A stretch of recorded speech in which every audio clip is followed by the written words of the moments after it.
મેષ રાશિ માટે જુલાઈ 2025 ઉત્સાહ, તક અને પરીક્ષાનો મહિનો. રાધે રાધે, જય શ્રી કૃષ્ણ. ભાવિ દર્શન યુટ્યુબ ચેનલ પર આપ સૌનું હાર્દિક સ્વાગત છે.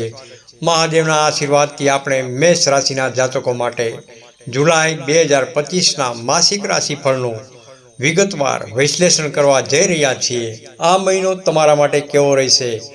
ગ્રહોની ચાલ અને નક્ષત્રોની સ્થિતિ તમારા ભવિષ્યને કેવી રીતે પ્રભાવિત કરશે તે વિશે સંપૂર્ણ માહિતી મેળવીએ.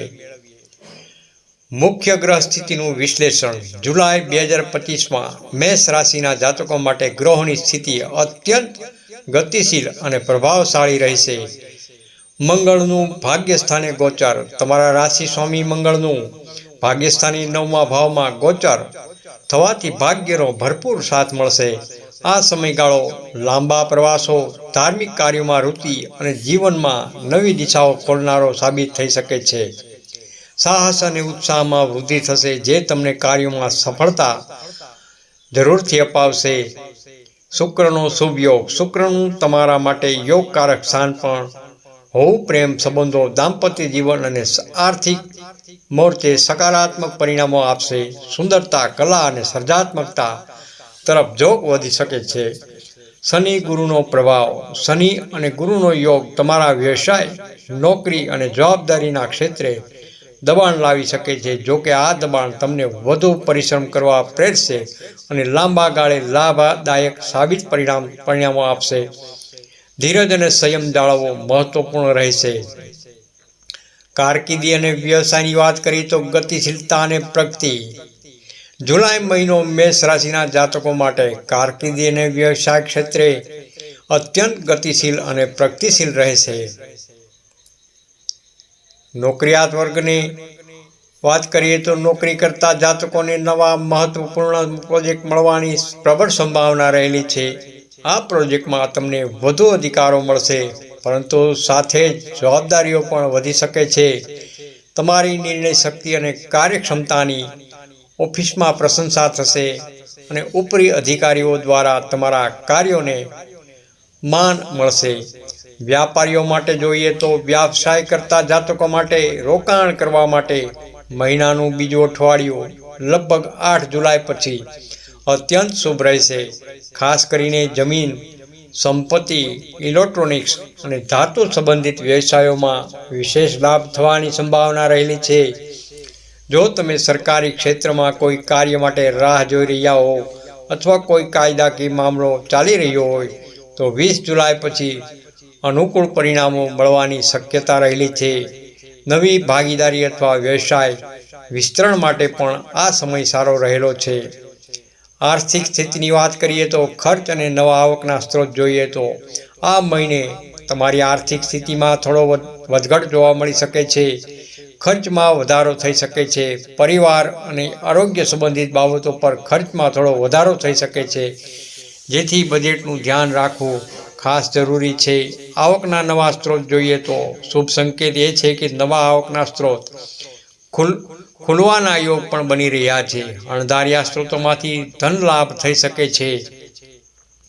લોન અને રોકાણ. જો તમે લોન લેવાનું વિચારી રહ્યા હો તો બધા દસ્તાવેજોની ચકાસણી યોગ્ય રીતે કરવી અને સાવચેતી રાખવી. શુક્રની શુભ દ્રષ્ટિને કારણે ભવિષ્ય માટેના રોકાણો જેમ કે ફિક્સ ડિપોઝિટ, એફડી કે મ્યુચ્યુઅલ ફંડ્સ ફાયદાકારક સાબિત થઈ શકે છે. કેટલાક જાતકોને લાંબા સમયથી અટકેલા પૈસા પાછા મળવાની પણ પ્રબળ શક્યતા રહેલી છે. પ્રેમ અને વિવાહિક જીવન વિશે વાત કરીએ તો સમજણ અને સાથ. પ્રેમ અને વિવાહિત જીવનમાં આ મહિને કેટલીક અજમાયશો આવી શકે છે, પરંતુ સમજદારીથી તેને પાર કરી શકશો. પ્રેમ સંબંધોમાં નાની મોટી ગેરસમજણો ઊભી થઈ શકે છે. અહંકારને ટાળો અને તમારા પ્રિયપાત્ર સાથે ખુલ્લી અને પ્રમાણિક વાતચીત જાળવો. એકબીજાની લાગણીઓને સમજવાનો પ્રયાસ જરૂરથી કરો. પારિવારિક જીવનની વાત કરીએ તો પારિવારિક જીવનમાં સંતાન સંબંધિત કોઈ શુભ સમાચાર અથવા સફળતા મળી શકે છે, જે પરિવારમાં ખુશીનો માહોલ લાવશે. જીવનસાથીનો સહયોગ પ્રાપ્ત થશે, પરંતુ કામના બોજને કારણે તમે તેમને ઓછો સમય આપી શકશો.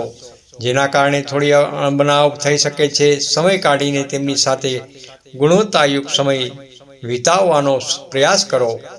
સિંગલ જાતકો માટે, જેઓ સિંગલ છે તેમના માટે આ મહિનો કોઈ નવા સંબંધની શરૂઆત કરવા અથવા પ્રપોઝ કરવા માટે ઉત્તમ રહેલો છે. ખાસ કરીને 11 જુલાઈ પછીનો સમય વધુ ઉત્તમ રહેશે. માનસિક અને શારીરિક આરોગ્યની વાત કરીએ તો સાવચેતી અને ધ્યાન. આ મહિનો આરોગ્યની દ્રષ્ટિએ થોડો પડકારજનક સાબિત થઈ શકે છે. માનસિક તણાવ, ઊંઘની કમી અને માનસિક તણાવનો અનુભવ થઈ શકે છે. ખાસ કરીને 1 જુલાઈથી 12 જુલાઈ વચ્ચે તમારા ગુસ્સા અને અહંકારને નિયંત્રિત કરવાનો પ્રયાસ કરો, કારણ કે તે આરોગ્ય પર નકારાત્મક અસર કરી શકે છે. શારીરિક સમસ્યાઓ, કમરનો દુખાવો, હોર્મોનલ સમસ્યાઓ અથવા પેટ સંબંધિત રોગોથી સાવધ રહેવું. કોઈ પણ નાની તકલીફને અવગણશો નહીં અને તાત્કાલિક તબીબી સલાહ લેવી હિતાવહ રહેશે. ઉપાયો જોઈએ તો નિયમિત વ્યાયામ તેમજ યોગ અને ધ્યાન તમને શારીરિક અને માનસિક રીતે સ્વસ્થ રાખવામાં મદદ કરશે, પરંતુ ઊંઘ લેવી પણ આવશ્યક છે. શુભ અને અશુભ તારીખો જોઈએ તો શુભ તારીખો 2 જુલાઈ, 7 જુલાઈ, 13 જુલાઈ તેમજ 17 જુલાઈ, 21 જુલાઈ અને 28 જુલાઈ. આ તારીખો મહત્વપૂર્ણ કાર્યો શરૂ કરવા અથવા નિર્ણયો લેવા માટે અત્યંત શુભ રહેલા છે. અશુભ તારીખો જોઈએ તો 4 જુલાઈ, 10 જુલાઈ, 16 જુલાઈ તેમજ 25 જુલાઈ.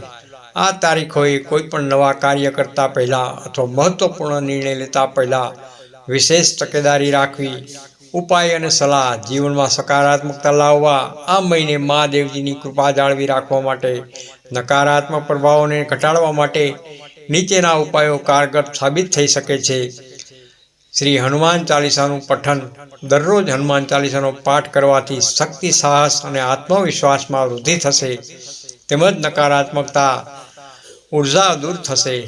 દાન પુણ્ય. તળાવમાં મીઠું અને ઘઉંનું દાન કરવાથી રાહત મળી શકે છે. મંત્ર જાપ જોઈએ તો ઓમ ભૌમાય નમઃ મંત્રનો જાપ કરવાથી મનની શાંતિ પ્રાપ્ત થશે અને ગ્રહોનો અશુભ પ્રભાવમાં ઘટાડો થશે. ગુરુવારના ઉપાય જોઈએ તો ગુરુવારના દિવસે પીળા વસ્ત્રો ધારણ કરો અને પીળી વસ્તુનું જેમ કે ચણાની દાળ છે, હળદર છે તેમનું દાન કરો. આ ગુરુ ગ્રહને મજબૂત કરશે અને જ્ઞાન તથા સમૃદ્ધિમાં વૃદ્ધિ કરશે. વિશેષ સારાંશમાં જોઈએ તો જુલાઈ 2025નો મહિનો મેષ રાશિના જાતકો માટે તકો અને પડકારોથી ભરેલો રહેશે. તમારી જવાબદારીઓ પ્રત્યે ગંભીર રહીને સખત પ્રયત્ન કરશો તો સફળતા તમારા કદમ ચૂમશે. આત્મવિશ્વાસ જાળવી રાખો. કોઈ પણ પ્રકારના ભયને મનમાંથી દૂર કરો અને શુભ કાર્યોમાં સમય આપો. મહાદેવની કૃપાથી બધું જ સરળ બનશે અને તમે આ મહિનાની સફળતાપૂર્વક પાર કરી શકશો. આશા છે કે આ વિગતવાર રાશિફળ તમને તમારા આગામી મહિના માટે માર્ગદર્શન પૂરું પાડશે. તમારા જીવનમાં સુખ, શાંતિ અને સમૃદ્ધિ બની રહે તેવી અમારી હૃદયથી શુભકામનાઓ. રાધે રાધે. જય શ્રી કૃષ્ણ. તમને આ સામાન્ય રાશિફળ છે. દરેક વ્યક્તિની કુંડળીમાં ગ્રહોની સ્થિતિ અલગ હોઈ શકે છે, તેથી તમારા વ્યક્તિગત જીવન પર તેની અસર અલગ હોઈ શકે છે. વધુ ચોક્કસ માહિતી માટે નિષ્ણાત જ્યોતિષની સલાહ લેવી હિતાવહ રહેશે. રાધે રાધે. જય શ્રી કૃષ્ણ. તમને આ વિડીયો સારો લાગ્યો હોય તો લાઇક કરજો, શેર કરજો અને ભાવિ દર્શન યુટ્યુબ ચેનલને જરૂરથી સબસ્ક્રાઈબ કરજો અને કોમેન્ટમાં હર હર મહાદેવ જરૂરથી લખો.